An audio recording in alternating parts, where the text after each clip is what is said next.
Vous aimez l'opéra? Eh ben nous, on tenait à vous faire un cadeau, Roselyne. Ouais. Pour vous, nous allons vous offrir l'un des plus grands chanteurs lyriques de sa génération qui arrive pour vous sur ce plateau. Faites entrer le prince charmant.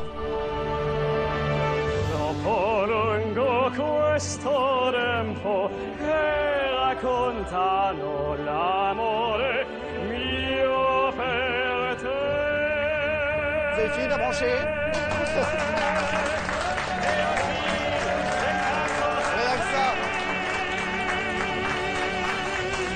Bravo, applaudissements pour lui.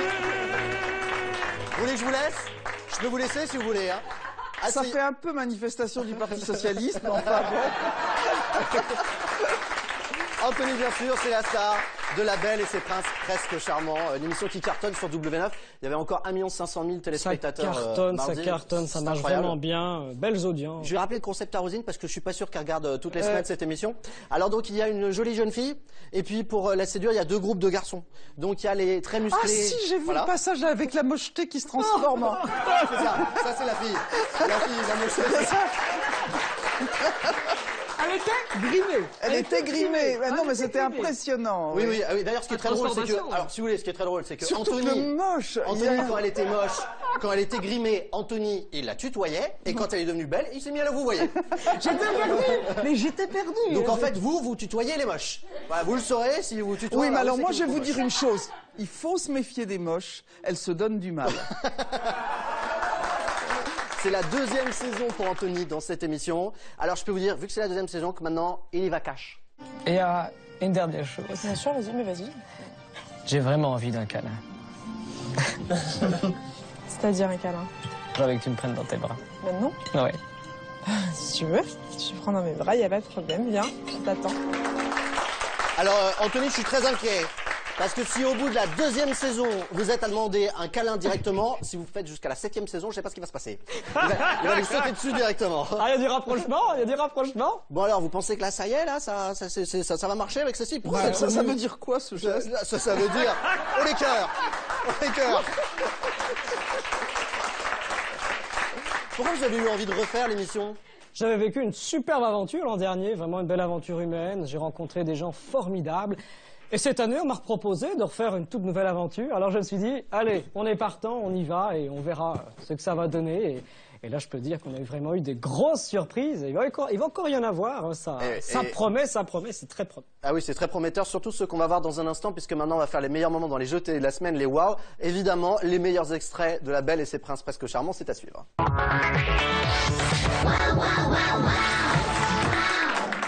Et on va donc commencer, comme promis, avec La Belle et ses Princes presque charmants. Et on va se concentrer d'abord sur les 10 beaux gosses dans cette émission, parce qu'ils ont vraiment donné le meilleur d'eux-mêmes. Vous allez voir, Roselyne, cette semaine, que des phrases vraiment... J'en ai vu un ou deux, c'était dur.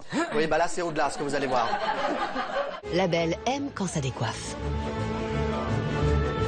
Non, franchement, ça se voyait que Nelly a kiffé, qu'elle passait du bon temps avec nous, et franchement, ça lui faisait plaisir, ça. Oh là là! Bon, après, c'est normal, on est beau et tout. Ça, je comprends, ça. Là, encore une fois, on a vraiment vu qui c'est qui était des hommes. Oui, mais par contre, on n'a pas vu qui c'est qui parlait français. Hein, ça, c'est dommage. Ils sont gratinés, quand même. Ils sont vraiment comme ça. Non, dites-moi qu'on leur écrit des textes qui sont pas vraiment comme ça. Ils sont incroyables, ils sont incroyables. Je vais pas aller plus loin parce que je tiens pas non plus à Oui, c'est ça, parce qu'ils vont vous taper après, vous pouvez dire la vérité. Les garçons qu'on voit, là, les baraques que l'on voit. Oui. Dans cette émission, vous les trouvez charmants? Vous trouvez qu'ils ont vraiment des atouts?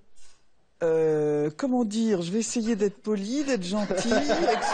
Mais c'est là qu'on cherche ces mots, oui, là, vraiment, j'ai beaucoup de mal, là. Mais peut-être faudrait-il que je sois une sorte de Pygmalion. Non, mais ça, ils comprennent pas, ces mots-là. Vous oubliez. Ah, c'est comme moi. Non, vous allez parler beaucoup plus simplement si c'est un message pour eux, Roselyne. Parce que Pygmalion, ils savent même pas ce que c'est. Ils pensent que c'est un moustique. Ils pensent que c'est un joueur de foot. Non, ou un moustique, peut-être.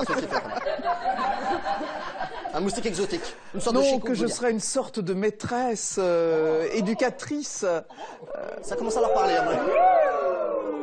Avec un corset en cuir, un fouet. Oui, oui.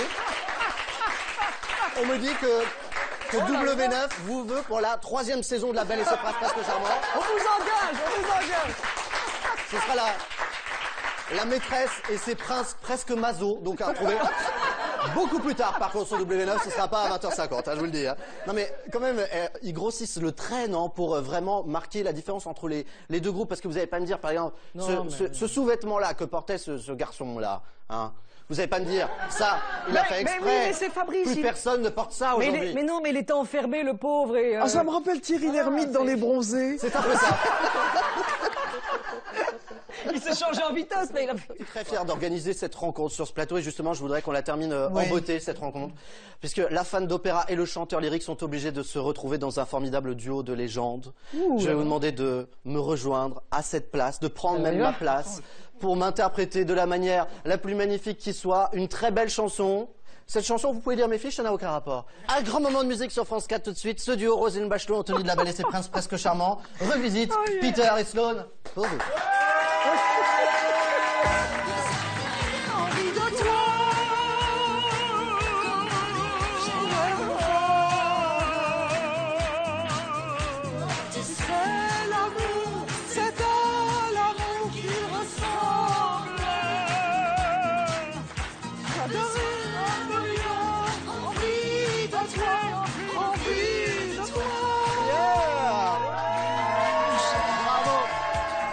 D'émotion. Je vous réoffre la rose. Alors, il y a le Macumba Club Discothèque qui vient de m'appeler. Vous êtes bookés pour les 2 prochains week-ends. Hein. On les applaudit encore. Bravo, bravo, bravo. Je vais vous laisser regagner votre place. Mes chanteurs favoris, regagnez votre place. Alors, on attend tous vos commentaires et tous vos likes sur la page Facebook de l'émission. Vous êtes de plus en plus nombreux d'ailleurs à nous rejoindre. Merci, continuez. Et puis merci aussi d'avoir été si nombreux à nous regarder dimanche dernier. On a dépassé la barre des 400 000 téléspectateurs. Alors merci beaucoup. Mais malheureusement, DST, pour ce soir, c'est déjà presque fini. Oui, mais on se retrouve dimanche prochain à 20h15 et dans l'immédiat, on va revoir le haka de Roselyne Bachelot dans la loge de DST. Roselyne, Anthony, c'était un vrai plaisir de vous recevoir sur ce plateau. Merci je rappelle qu'on vous retrouve tous les matins. Merci, je vais aller la vendre. Ça m'en passe un peu d'argent. On vous retrouve tous les matins sur les 8 aux côtés de Laurence Ferrari à 10h55 pour le grand 8. Et Anthony, bien sûr, la Belle et ses princes presque charmants. Voilà. Mardi prochain sur W9. Passez toutes et toutes. Et une très belle soirée. Ciao, ciao, ciao.